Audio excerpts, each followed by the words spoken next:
Batwoman. Season 3's been just crazy, and it's going to be coming back on January the 12th. We can't wait, but let's talk about everything that's happened so far with Batwoman herself, Ryan Wilder. Javicia Leslie, how you doing?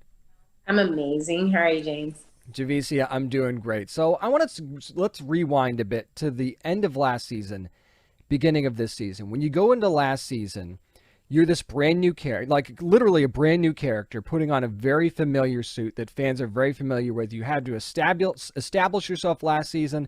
Talk to me about how was the vibe different going into this season than it was that first season for you? Well, the first season, I was scared to shit. That's the first thing. Um, no one teaches you how to be a superhero. You kind of have to figure it out on your own. And I wasn't coming on a show that a superhero already existed on. So it would be different if like I came on and Batwing already existed, or, whomever else will become a superhero, like I already existed. When I came onto Batwoman, there wasn't an existing superhero. So I literally had no one to say, oh, well, this is the thing about the suit. And also just to let you know, you won't really hear people when you have your cowl on. You only hear yourself. And like, I didn't get any of these things. So a lot of my journey at the beginning of the second season was really honestly the same as Ryan's journey, which was learning how to be a superhero, like flaws and all. And then going into the third season, I know that I can't hear anyone when I have my cowl on. I know like how the suit feels. I know how the stunts feel. I know how the harness feels when I have it on for a long time. I know what the hours are like. Like I know my co-stars, and it's just like it's different and it feels comfortable and it feels like home. And I think that because I feel like that as an actor, as a person, it also shows in Ryan, in the delivery of Ryan.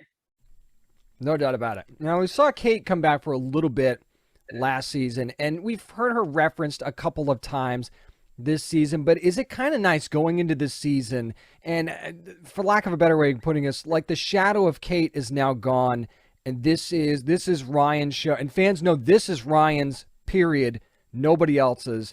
Is that refreshing for you? Does it feel like, now the wheels can really come off and this can really be Ryan Wilder's Batwoman? So I think so much of last season was also Ryan wanting to bring Kate home, genuinely, because nothing feels good about taking over a role when you don't feel like it's yours to have or that it's not earned. And I think that going through the work of bringing Kate back, if Kate then said, yeah, you could be Batwoman, cool, great. Ryan would have felt accomplished and kept moving. But even if Kate said, okay, I'm going to take it from here, it would have felt more authentic, knowing it feels authentic knowing that she did the work to bring Kate back. She did the work to bring Kate back. She sacrificed her life to bring Kate back. So, Kate choosing to go and look for Bruce left the symbol there for then Ryan to continue. Also, Kate feeling like Ryan deserves to continue, that she's trustworthy, that she's earned it, that she is a protector of the city, So yes, of course, as an actor, it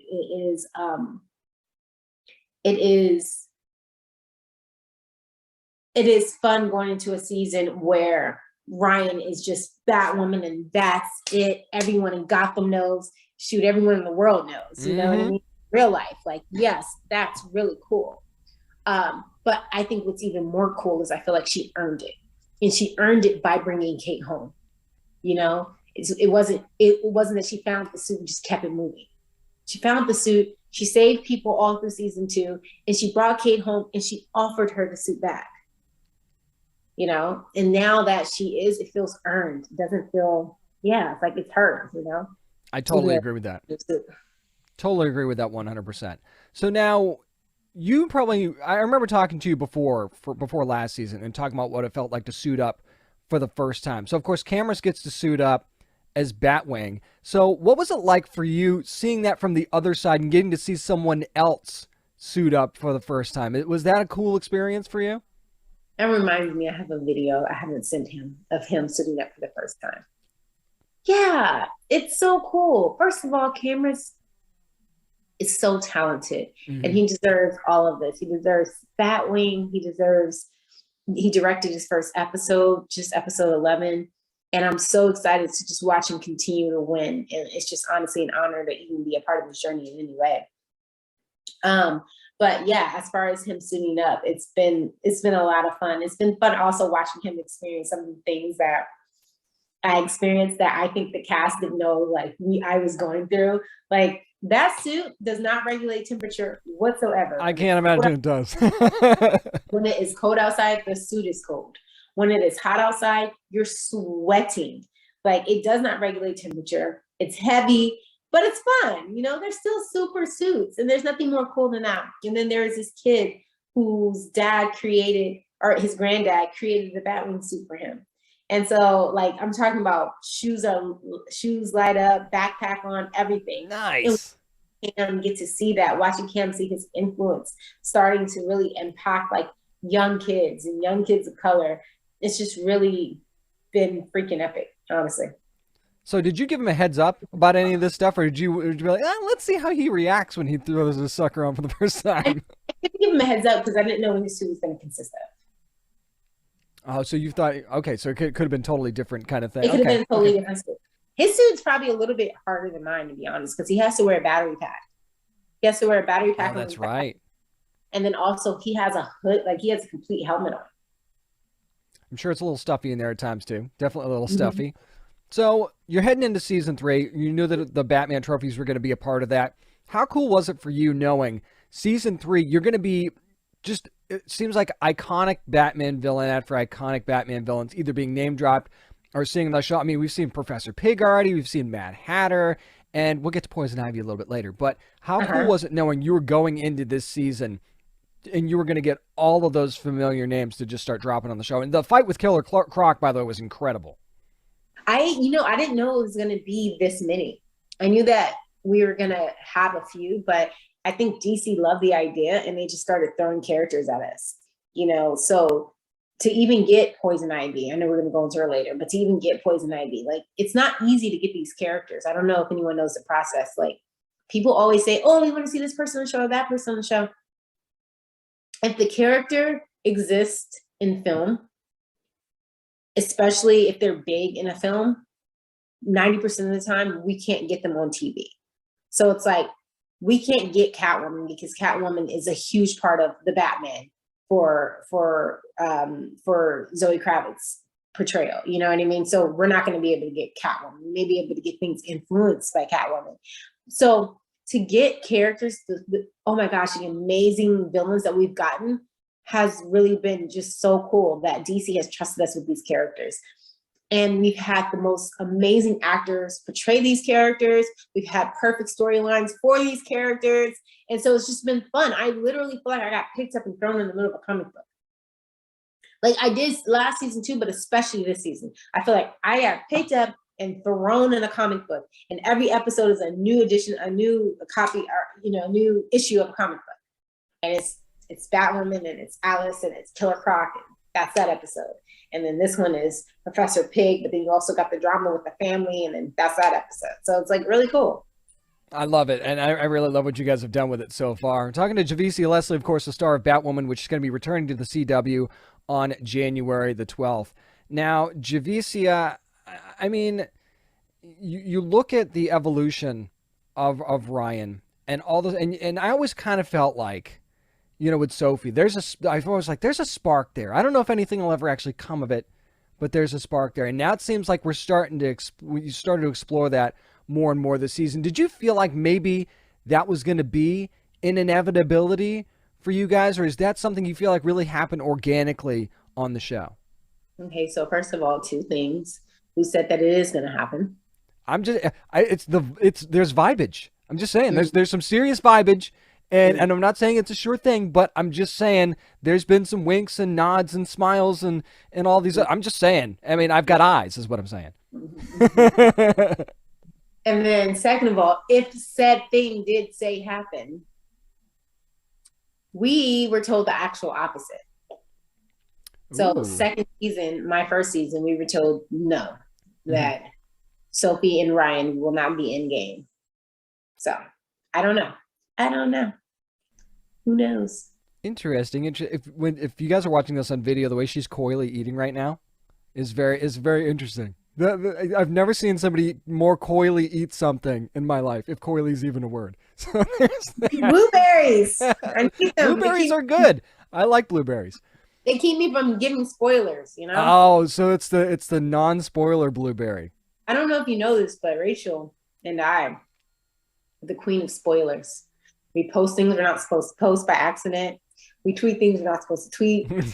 Interviews, I always say things I'm not supposed to say. And so I'm a spoiler person. Hey, I almost got Megan the last time we talked, and she clammed up right before she gave me one. So she's definitely got one on you. We did an interview, or we did a panel with PaleyFest, and DJ Nice was interviewing us, and he asked me like, what villains was I looking forward to? I looked Nicole in her face. I was like, well, Nicole's going to be Poison Ivy. Oh You know, my! like, wait, everybody doesn't know that? They're like, no. I'm like, oh gosh. Like, Oops. And then all of a sudden, we all grab it and it's everywhere. I know, but it's okay because it was pre-recorded, so Oh, they would nice. have edited it out. Oh, you Yeah. got so lucky on that one. I would have edited it out for you too, Javicia. I definitely would have. Let's talk about that for a second, though, because I mean, knowing that you're going to be getting poison ivy is one thing, but how surprised were you guys when you found out that it was eventually going to be Nicole, and that was actually going to evolve the way it did? Because I think that the way they told that story and the way they brought that about was really clever. This season's just so good. Um, I think that one, we were told, we knew going in that Nicole was going to evolve into Poison Ivy. But the magnitude of what that means, it's, I mean, can we just stop and take a second and look at what this show is doing? I'm totally willing to do that. Let's do that. And maybe it's hard sometimes because you can hear a million positive reviews and it's that one negative thing that you read that you remember, you know what I mean? And I kind of want to comment on that to say that it is very easy to judge something when you are the majority and you've always been represented because you don't feel underrepresented. You don't feel lacking. You see yourself constantly. You know what I mean? The importance of the barriers that this show has broken. I just don't think and I'm not saying it because I'm in it. I'm saying it because I watch a lot of television and I've never seen anything like this before. Like Nicole Kang is our first Asian Poison Ivy. You know what I mean? Camrus Johnson brought Batwing to live action. Like we are literally breaking barriers and showing that, you know, there is no race to these superheroes. There's human experience. And now we're given a chance to see this human experience through every lens, not just one lens. And it's like Poison Ivy can be Asian. Poison Ivy can be it, you know, and I absolutely love it. And I just think that, you know, no matter how far we go, how long we last, there's going to be a moment in the future where people are going to look back and say, wow, like they were brave, they were bold, they put everything on the line, they risked everything. Caroline risked everything recasting my role. Like they could have obviously hired an actress to play Kate Kane, even though I always think that's kind of difficult. You know, but they could have done that. Or they could have just hired someone else that was of the same race and found a way to create a family tie. You know what I mean? They could have done that. Oh yeah. But it's like, instead she made this bold move that could have ended the show. Because we all know that a lot of the Arrowverse fans, you know, have their picks of what they believe a superhero should look like. And I think that another thing this show did was it started to unveil a lot of fans that were actually there in support of this, that have been waiting to be represented, that have been waiting to see all of these different types of characters be portrayed in all these different kinds of ways. So I don't know. I just thought about that while we were talking about Poison Ivy. Poison Ivy is epic. I grew up watching Poison Ivy. I've seen Poison Ivy in several different ways. And to be able to be on a show where this dynamic actress is playing this character so beautifully and is having so much fun playing this character, but more than anything, is the first of this character. I just think it's amazing. I'm just happy that we got Poison Ivy at all because I've been waiting for that character so much. And the fact that it's Nicole, even better as far as I'm concerned. So I'm really psyched to see where that's going to go. Really psyched. And I'm clearly you're psyched as well. And for good reason. So there's definitely one other character that I want to talk about. Of course, she's been a mainstay on the show, and that's Rachel's and Scarson's Alice. And of course, you've gotten to work with her a lot more in the first half of the season. What was that like, bringing her into the Batcave, having Alice be a part of that? Because that had to be so much fun shooting those episodes. First of all, I love and adore Rachel Scarson. Oh, so do I. So I'm right there with you. I think that she is literally like a delight.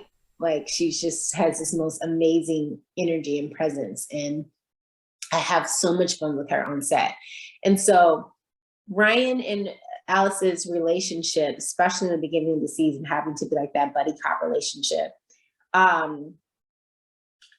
it made it so much fun because these characters hate each other, but Rachel is so funny.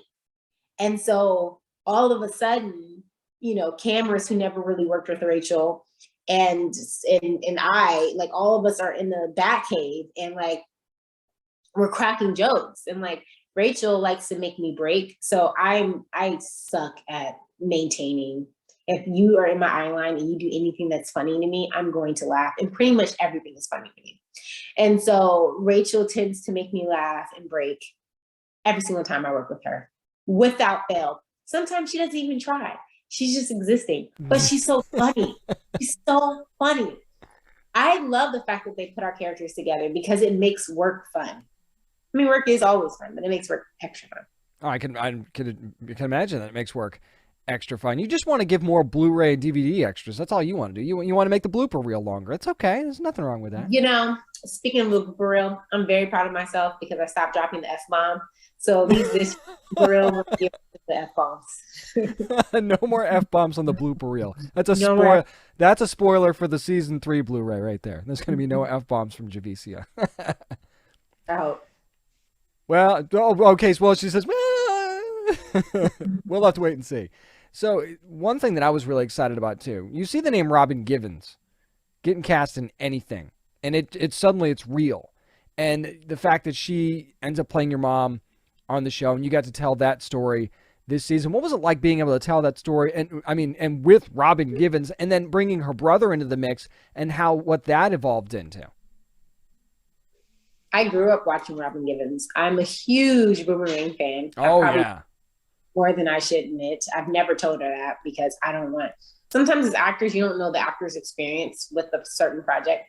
So I don't ever do that to actors, even though I had to do it with Kyler because I felt like the fans were going to tell her before I could tell her, and I didn't want her to be weirded out because I voiced my obsession with Grey's Anatomy so much. Like it's in articles, it's in magazines, it's in video interviews. So I don't need her to find this out after we just spent a week together on set. And then she's like, wait, this girl's a Grey's super fan? Huh? So I just needed her to know ahead of time.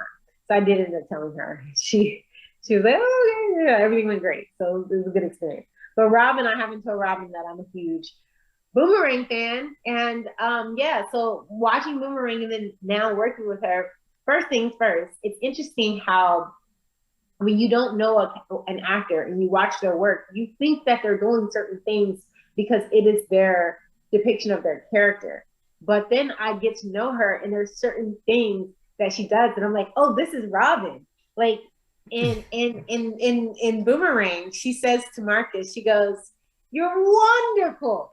And then when I work with her and her and I are just talking normally, she will say something like, but with that same exact, "You're wonderful." And I'm like, oh my God, this is a Robin thing. This is a, you know what I mean, Angela thing. And so, not Angela, her character wasn't Angela. Her character was, because I think Halle Berry's character's name was Angela. But anyway, so it's been so much fun. Like, her and I are really close. We have dinner all the time. And to really be able to get to know her is like a joy and an honor. And then to be able to work with her type of talent, it just raises the bar. Like, it really does. And then Nick, oh my gosh, I had never met Nick before this. Nick is just a firecracker. He's so talented. He's having so much fun with this role. And he's putting it all out there. And so I just love his bravery. I love his talent. I love his authenticity. Like, it's just been a great journey. Speaking of leveling up, you got to be a part of the Armageddon crossover. You are a part of the Armageddon crossover for The Flash. Although I guess we're not supposed to call it a crossover. We're supposed to call it an event. But bottom line is, you're there with a lot of amazing mainstays of the Arrowverse. Like, when you turn around and in that episode and say, what the hell is he doing here? And you're looking at Grant, and I'm like, oh, it's about to go down right now. Batwoman's not playing. What was it like being a part of that experience and actually did you ever actually think you were going to get to be a part of a crossover? Because after Crisis, they were talking about not having any more. So did you ever think you'd get this chance? I think I didn't know that they were talking about not having it anymore. So I knew that there was going to be a moment where my character would cross on some show. I didn't know what show, but I just knew, because I think that, the current Arrowverse shows were actually pretty close and supportive of each other. And it's like, you have Superman and Lois and The Flash, and you just have these shows that, and like, we also are physically close to each other. So it's like, your studio is just a few miles that way, my studio is just a few miles that way. So it doesn't take, like, it was a little bit harder over the years, because certain shows, at one point, Supergirl was in California and Black Lightning was in Atlanta. It's like you were literally having to fly people to a different country to do these crossovers. But I think now with all of us literally being right here, like, it's really not that insane. It just kind of depends on the schedule. We made it work.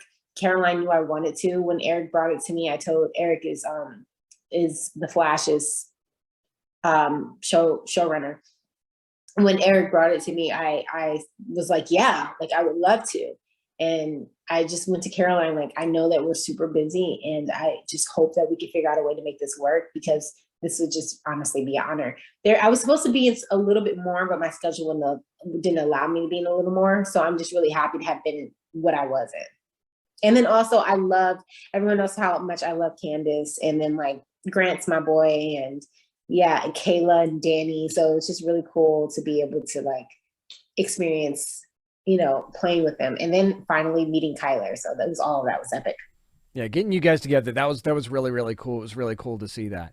Javicia, yeah. Before I let you go, of course, the show's going to be coming back to finish up the season on January the 12th.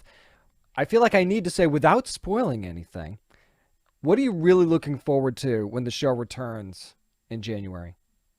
Without spoiling anything, man, Ryan is about to go. First of all, we're still filming, so I haven't read everything yet. But Ryan is about to go on a journey with trying to save her family, and it's gonna conflict a lot with her current family, with the Bat team. And I mean, one of the hardest things is when your foe is your family or friend. And with Marcus, that's her brother, but he's bad. He's really bad. You guys are going to see how bad he is. He's dark. So I'm looking forward to that journey. The second half this season is so good.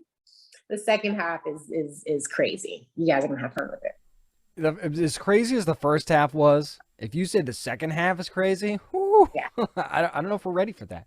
But yeah, we've got the holidays to prepare for it. Make sure you open your presents. You pop the champagne on New Year's Eve, and then a couple weeks later, you've got Batwoman returning onto the CW on January the 12th. Javicia Leslie, thank you so much for taking the time to chat with me. I appreciate it. Thank you, James. Thank you for having me.